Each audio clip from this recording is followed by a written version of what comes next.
चाळीमध्ये दरवर्षी गणेशोत्सव साजरा केला जायचा. सेक्रेटरी गोडसे काकांच्या घरी गणपतीची मूर्ती स्थापन केली जाई. पण यावेळी काही कारणाने त्यांच्या इकडे गणपती बसवता येऊ शकणार नव्हते.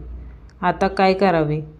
कुणाच्या घरी श्री गणेशाची मूर्ती स्थापन करावी असा प्रश्न उपस्थित झाला. प्रत्येक चांगल्या कामासाठी नेहमी पुढे असणाऱ्या ओमकारने तयारी दर्शवली. अर्थात इतरही जण तयार झाले.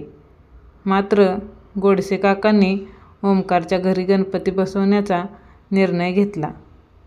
ओमकारची स्वतःची खरं तर फारशी श्रद्धा नव्हती. पण सर्वांनी सहकार्य करावे, सगळ्यांशी मिळून मिसळून वागावं असा त्याचा स्वभाव. ही सर्वांच्या आनंदाची गोष्ट. म्हणून तो तयार झाला होता. झालं. ओमकारच्या घरी गणपतीची मूर्ती स्थापित केली गेली. तो एकटाच राहत असल्यामुळे घरची सारी कामे त्यालाच करावी लागत. आणि आता गणपती घरी आल्यावर साहजिकच त्याचंही सगळं ओमकार स्वतःच करणार होता. तो मग स्वभावाप्रमाणे प्रामाणिकपणे गणपतीची सेवा करू लागला. देवासाठी रोज नवे फुलांचे हार स्वतःच्या हाताने बनवून गणपतीच्या गळ्यात घालू लागला. आरतीसाठी रोज पेढे आणून त्याच्यासमोर ठेवू लागला. हे सगळं करताना त्याच्या मनात प्रसन्नता निर्माण व्हायची. शरीरात आपोआपच एक उत्साह संचारायचा. आपल्याच व्यक्तीसाठी आपण काहीतरी करतोय अशी काहीशी भावना त्याच्या मनात उत्पन्न होऊ लागली होती. हार घालून पेढे ठेवल्यावर क्षणभर तो गणपतीच्या सुंदर मूर्तीकडे एकटक पाहू लागला. पुढे पुढे मिनिटे, 2 मिनिटे तो गणेशाकडे पाहण्यात मग्न व्हायचा. हळूहळू त्याच्याकडे पाहताना आपसुकच हात जोडू लागले. स्वतःतील या बदलाचा त्यालाच आश्चर्य वाटले.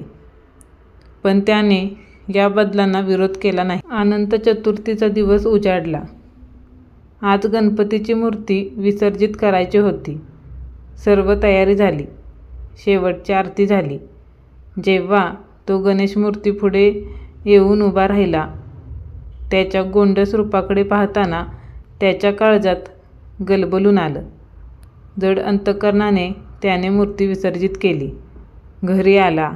मग मात्र त्याच्या भावनांचा बांध फुटला. तो ढसाढसा रडू लागला. आपला सुखदुःखाचा कोणी साथीदार सोडून गेल्याची भयान एकटेपणाची विचित्र जाणीव त्याला बोचू लागली होती. तो आत्तापर्यंत एकटाच राहत होता. पण बाप्पा गेल्यामुळे जाणवणारा हा एकटेपणा त्याला भयानक असह्य होत होता. अचानक त्याच्या खांद्यावर हाताचा स्पर्श झाला. त्याने बघितलं. ते गोडसे काका होते.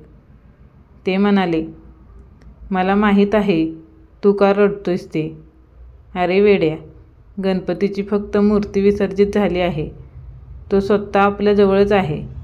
अर्थात त्यानं साथ सोडली तर आपण जगणार कसे म्हणा.